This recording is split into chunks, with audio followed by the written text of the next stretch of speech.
Hello students. आज हम exercise 13.2 NCERT class 12th वो स्टार्ट करेंगे। उससे पहले 13.2 से पहले अपने कुछ बेसिक्स हैं वो क्लियर करते हैं। सबसे पहले है मल्टीप्लिकेटिव लॉ ऑफ प्रोबेबिलिटी। ये लॉ क्या कहता है? मल्टीप्लिकेटिव लॉ ऑफ प्रोबेबिलिटी क्या कहता है? अगर दो अपने पास इवेंट है ए एंड बी या टू इवेंट, दो इवेंट हैं और प्रोबेबिलिटी अपने को निकालनी है simultaneous occurrence of two event, भी दोनों इवेंट साइमल्टेनियस क्या हो जाए, ओकर हो जाए। साइमल्टेनियस मतलब साथ साथ इकट्ठे ही क्या हो जाए, ओकर हो जाए दोनों इवेंट ए और बी। उसकी प्रोबेबिलिटी किसके इक्वल होती है? Equal to the probability of one of the event, दोनों में से वन ऑफ द कोई भी इवेंट है उसके, और साथ में उसका प्रोडक्ट किससे लेना आपको? Multiplied by the conditional probability of the other. जैसे ए एंड बी बोलो चाहे ए इंटरसेक्शन बी बोलो, उसको आप क्या लिख सकते हो? One of the event. जैसे अपने पी ए लिख दिया और साथ में प्रोडक्ट किसके साथ करना है? जो दूसरा इवेंट है उसकी कंडीशनल प्रोबेबिलिटी। अगर दूसरा बी है तो बी की कंडीशनल। या फिर इसको क्या लिख सकते हैं? अगर आपने यहाँ पे प्रोबेबिलिटी ऑफ बी इवेंट ले लिया तो दूसरा इवेंट कौन सा बचेगा? ए। तो ए की आपको क्या लेनी होगी? Conditional probability. ये दो पे भी लागू है, तीन चार एंड सोन जितने पे भी, जितने मर्जी इवेंट हो सभी पे ये चीज़ें क्या हो जाती है, एज सो सिंपली ये क्या होगी, लागू होगी बेटे। अब प्रूफ देखते हैं। कंडीशनल प्रोबेबिलिटी से क्या आया था अपने पास? By conditional probability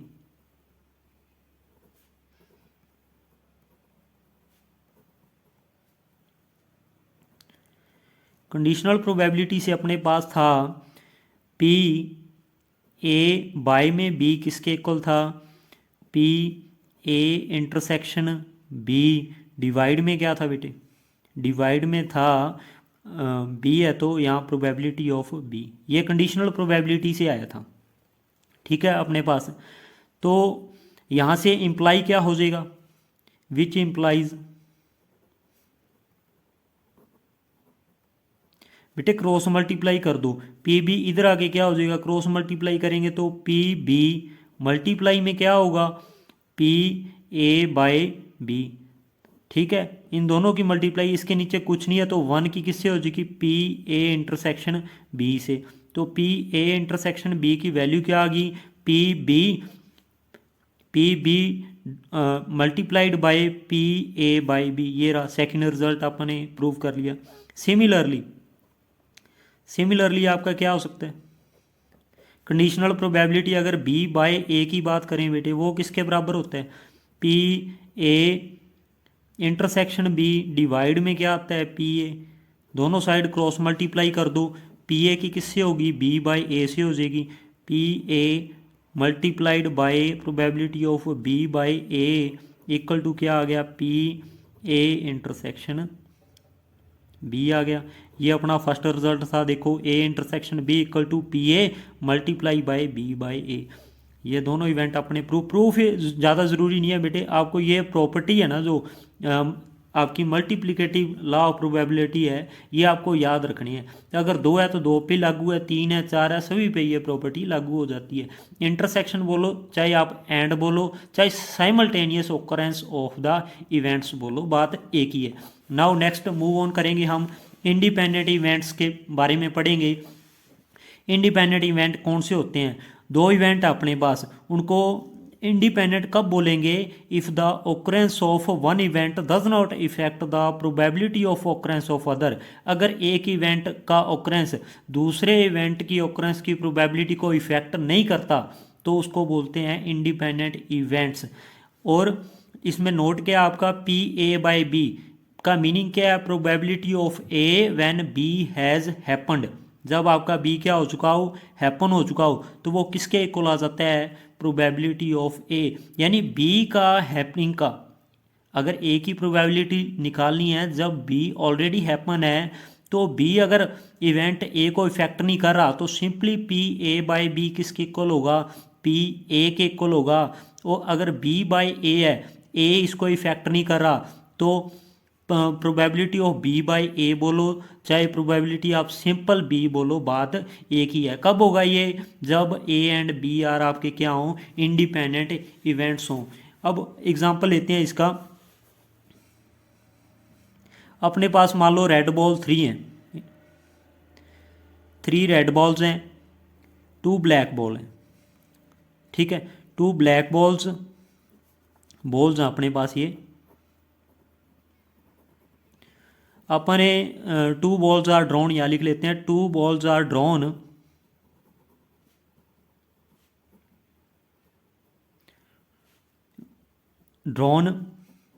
with replacement, क्या लिखा है? With replacement one after the other.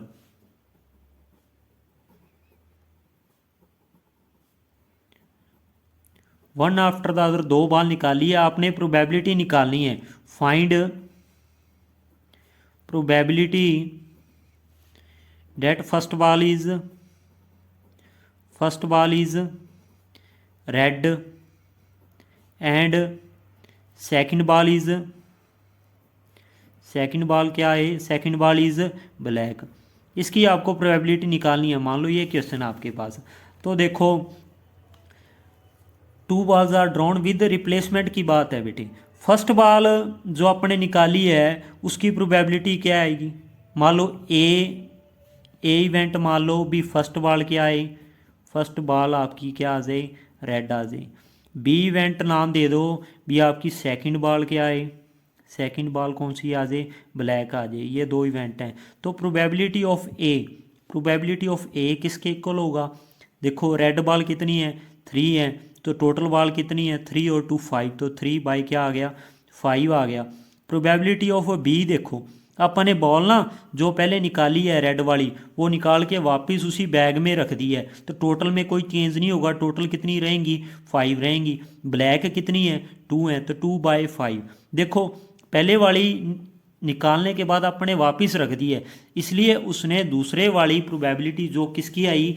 Black की आई, उसको कोई भी इफेक्ट नहीं किया। तो डैट मीन्स पी ए जो अपने 2 इवेंट हैं ए एंड बी, ये कौन से इवेंट हैं? इंडिपेंडेंट इवेंट्स हैं।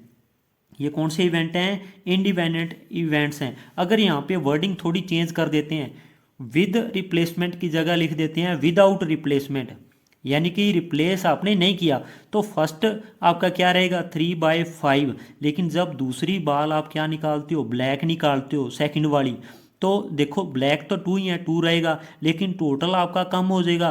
5 पहले थी, एक बॉल निकाल चुके आप, तो फिर टोटल कितना रहेगा? 4 हो जाएगा। फिर देखो एक 3 बाई 5, दूसरा 2 बाई 4, तो उसने सेकंड को इफेक्ट कर दिया। ठीक है, अगर आप बॉल क्या करते हो? रिप्लेस करते हो, तो वो आपका दूसरे इवेंट को इफेक्ट करे, तब इसको आप बोलेंगे भी इवेंट्स इंडिपेंडेंट नहीं है। तो वर्डिंग से ही डिफरेंस क्लियर हो जाता है। विद रिप्लेसमेंट से क्या आया भी पहली बॉल की प्रोबेबिलिटी दूसरी को किसी तरीके से इफेक्ट नहीं करी, क्योंकि टोटल बॉल तो उतनी रह रही हैं। तो ये एग्जांपल था बेटे किसका? इंडिपेंडेंट इवेंट्स का।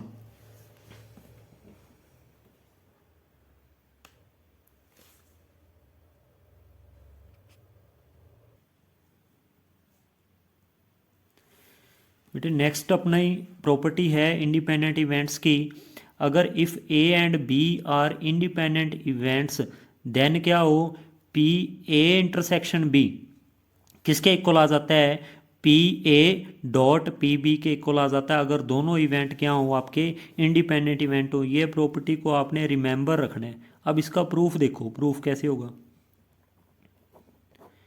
ठीक है, जो अपना मल्टीप्लिकेटिव लॉ था, मल्टीप्लिकेटिव लॉ से क्या आया था? P A intersection B equal to किसके होता है? पी ऑफ ए और सेकंड जो इवेंट है उसकी conditional probability B by A. ये कौन कहता है? Multiplicative law of probability. ठीक है, उससे ये आया। अब ए और बी उसने दे रखा है इंडिपेंडेंट इवेंट है। अगर ए और बी इंडिपेंडेंट इवेंट हैं तो क्या होगा बेटे? इसके अंदर इंडिपेंडेंट इवेंट दे रखे हैं ए और बी आपको, तो बी बाय ए किसके इक्वल होना चाहिए? बोलो, बी बाय ए किसके इक्वल होगा, प्रोबेबिलिटी ऑफ बी के इक्वल होगा। क्यों, क्योंकि ए और बी इंडिपेंडेंट हैं तो बी बाय ए किसके इक्वल होगा, प्रोबेबिलिटी ऑफ बी के इक्वल होगा। ए उसको इफेक्ट नहीं करेगा बी को, ये लास्ट आप करके भी आए हैं।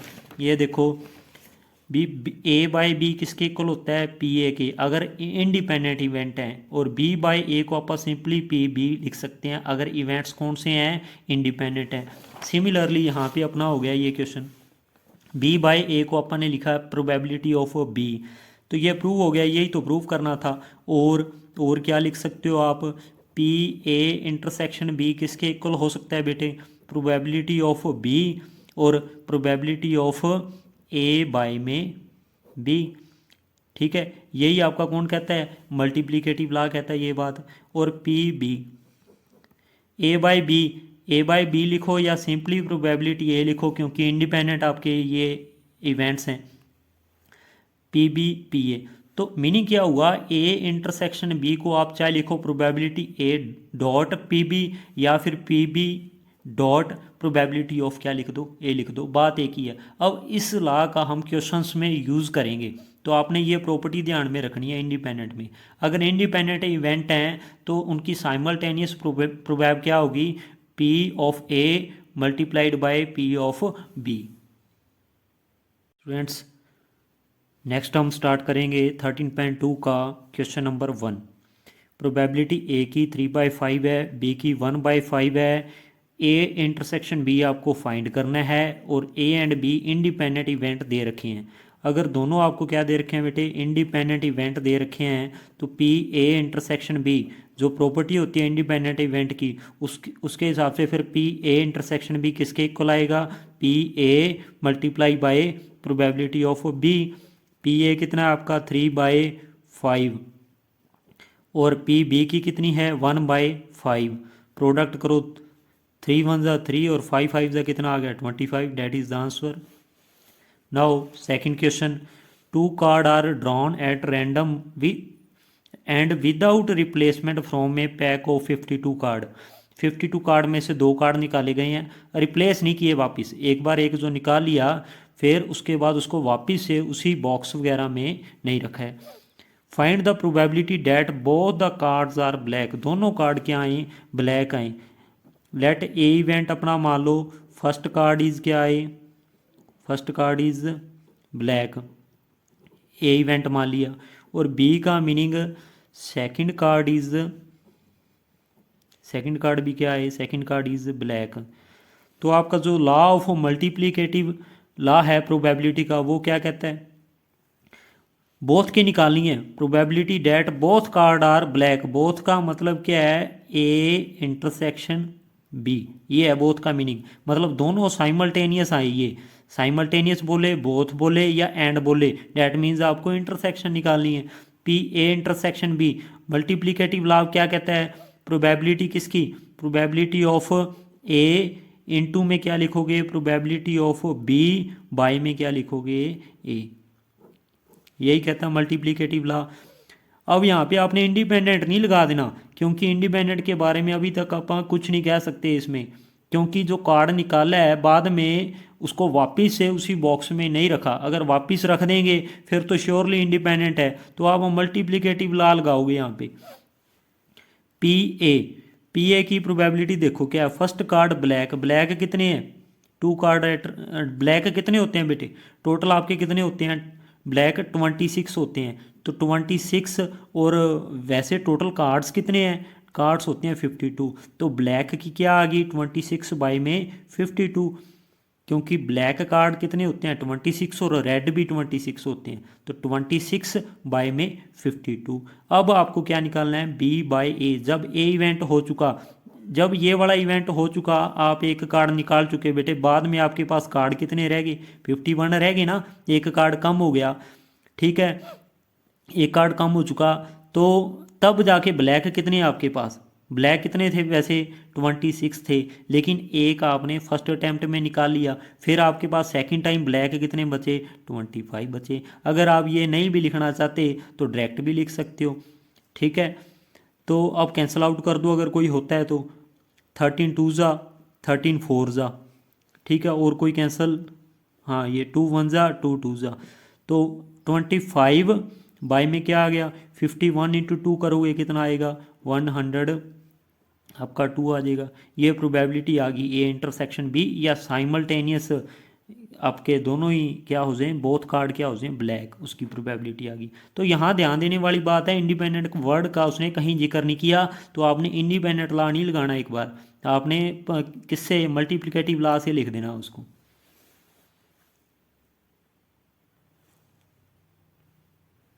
स्टूडेंट्स हमारे पास नेक्स्ट क्वेश्चन थर्ड है 13.2 का, एक बॉक्स है जिसमें ऑरेंज है, ठीक है, उसको इंस्पेक्ट किया जाता है और उसमें से 3 रैंडमली सिलेक्टेड ऑरेंज निकाले जाते हैं, सिलेक्ट करके 3 ऑरेंज निकाले जाते हैं विदाउट रिप्लेसमेंट, रिप्लेस नहीं करते बाद में, एक बार जो निकल गया वो कम हो जाएगा पूरे बॉक्स में से। If all the 3 orange are good, अगर तीनों ऑरेंज गुड होते हैं तो बॉक्स को सेल कर दिया जाता है, मतलब बेच दिया जाता है। Find the probability that box contain 15 orange, 15 orange अपने पास बॉक्स में और 12 उसमें से गुड हैं और 3 बैड हैं, ठीक है। तो अपने अपने निकाले कितने हैं, 3 ऑरेंज निकाले हैं, तो इवेंट भी बेटे आप 3 ही नेम दे दो। ए इवेंट का मतलब first drawn orange is good, भी आपने जो पहला निकाला वो क्या है गुड आए, क्योंकि अगर तीनों गुड होंगे बेटे तभी सेल होगा, तीनों में से एक भी बैड आ गया तो सेल नहीं हो सकता। फर्स्ट इवेंट का मतलब जो पहला ऑरेंज निकाला वो क्या है गुड आई, बी इवेंट नाम दे दो, जो सेकंड ड्रॉन ऑरेंज है वो भी क्या आ जाए गुड आ जाए, ठीक है। सी नाम दे दो, जो थर्ड आपने ऑरेंज निकाला है वो भी क्या आ जाए गुड आ जाए वो भी, ठीक है। तो आपने प्रोबेबिलिटी किसकी निकालनी है भाई, तीनों ही गुड हो, A intersection B intersection C लिखो इसको, चाहे चाहे आप लिख दो probability of A B C, multiply में भी लिख सकते हो, या इसकी जगह लैंग्वेज लिख सकते हो, all the orange are good, ये भी लिख सकते हो इसकी जगह।